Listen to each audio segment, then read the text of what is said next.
গাজা জুড়ে ইসরায়েলের অতর্কিত হামলায় একদিনে নিহত 100। ভয়াবহ যুদ্ধের হুঁশিয়ারি নেতানিয়াহুর।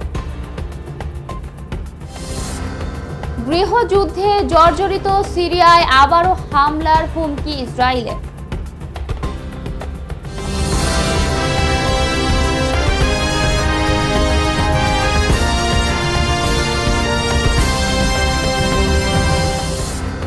আসসালামু আলাইকুম, আপনাদের সাথে আছি আমি নীলা ইসলাম। এতক্ষণ শুনছিলেন আন্তর্জাতিক অঙ্গনের সংবাদের শিরোনামগুলো, এবার জানাচ্ছি বিস্তারিত। ফিলিস্তিনের স্বাধীনতাকামী সশস্ত্র সংগঠন হামাস নিয়ন্ত্রিত গাজায় অবিরাম হামলা চালিয়ে যাচ্ছে ইসরায়েলি বাহিনী। গত 24 ঘন্টায় ইসরায়েলি হামলায় গাজার অন্তত 100 জন নিহত হয়েছে। কাতার ভিত্তিক সংবাদ মাধ্যম আল জাজিরার লাইভ প্রতিবেদনে এ তথ্য জানানো হয়েছে। প্রতিবেদনে বলা হয়েছে, গতকাল গাজায় উত্তরাঞ্চলীয় বেইত লাহিয়ায় 2টি বাড়িতে বিমান হামলা চালিয়েছে ইসরায়েলি বাহিনী। এতে অন্তত 75 জন নিহত হয়েছে। সেই সঙ্গে গাজার বিভিন্ন জায়গায় হামলা অব্যাহত রেখেছে ইসরায়েল। এদিকে গাজা সরকারের মিডিয়া কার্যালয়ের পক্ষ থেকে বলা হয়েছে, গাজায় ফিলিস্তিনের দুর্দশা ভয়ানক পর্যায়ে পৌঁছেছে। তবে সর্বশেষ এসব হামলা নিয়ে এখনো পর্যন্ত কোনো মন্তব্য করেনি ইসরায়েলি বাহিনী। গত বছরের অক্টোবর থেকে গাজায় হামাস ও ইসরায়েলি বাহিনীর মধ্যে যুদ্ধ চলছে। এতে এখনো পর্যন্ত গাজায় নিহতের সংখ্যা 43,000 ছাড়িয়েছে। আহত হয়েছে লক্ষাধিক এবং লাখ লাখ ফিলিস্তিনি বাস্তুচ্যুত হয়েছে। এদিকে ভয়াবহ যুদ্ধের হুঁশিয়ারি নেতানিয়াহুর। ইরান সমর্থিত লেবাননের সশস্ত্র গোষ্ঠী হিজবুল্লাহ ও ইসরায়েলের মধ্যে যুদ্ধবিরতির শুরুর পর প্রথমবারের মতো সাক্ষাৎকার দিয়েছে ইসরায়েলি প্রধানমন্ত্রী বেনিয়ামিন নেতানিয়াহু। সাক্ষাৎকারে নেতানিয়াহু হিজবুল্লাহকে কড়া সতর্কবার্তা দিয়েছেন।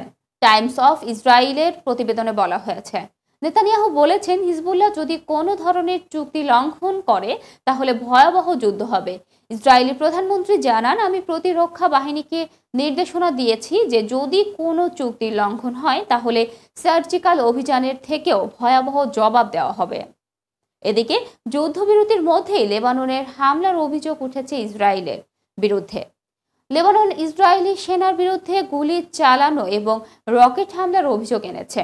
লেবাননের অভিযোগ, অন্তত 6টি জায়গায় ইসরায়েল হামলা করেছে।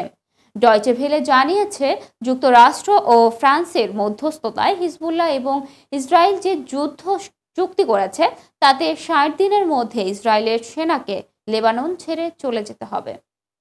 লেবাননের সেনা হিজবুল্লাহ অধ্যুষিত অঞ্চলগুলোতে মোতায়েন থাকবে। কোনো পক্ষই অন্য পক্ষের উপর আক্রমণ চালাবে না। অন্যদিকে গৃহযুদ্ধে জর্জরিত সিরিয়ায় আবারও হামলার হুমকি ইসরায়েলের। গত 1 বছর কয়েক দফায় ইসরায়েলি আগ্রাসনের শিকার হয়েছে সিরিয়া।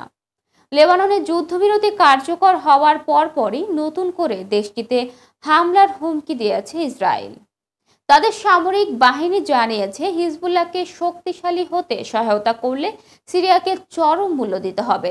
গাজা আর লেবাননে তাণ্ডবের পাশাপাশি সিরিয়াতেও গত 1 বছরে বেশ কয়েকবার হামলা চালিয়েছে ইসরায়েলি বাহিনী। এতে এ বিষয়ে তেল আবিবের মন্তব্য ছিল, ইরান সমর্থিত গোষ্ঠীগুলোর অবস্থান লক্ষ্য করে এসব হামলা চালানো হয়েছে। দফায় দফায় হামলা চালিয়েও শান্ত হচ্ছে না ইসরায়েল, সিরিয়াকে দিচ্ছে নানা হুমকি ধামকিও। সামরিকভাবে এখন হিজবুল্লাহ দুর্বল হয়ে পড়েছে জানিয়েছে তেল আবিব, হুঁশিয়ারিও দিয়েছে এ বলে। এমন অবস্থায় যদি হিজবুল্লাহকে আবারও শক্তিশালী হতে বাশার আল আসাদ সরকার সহায়তা করে তবে সিরিয়া চরম মূল্য দিতে হবে। দর্শক, এই ছিল এখনকার মতো। পরবর্তী সংবাদ দেখার আহ্বান জানিয়ে এখানেই শেষ করছি। ধন্যবাদ সবাইকে এতক্ষণ সাথে থাকার জন্য।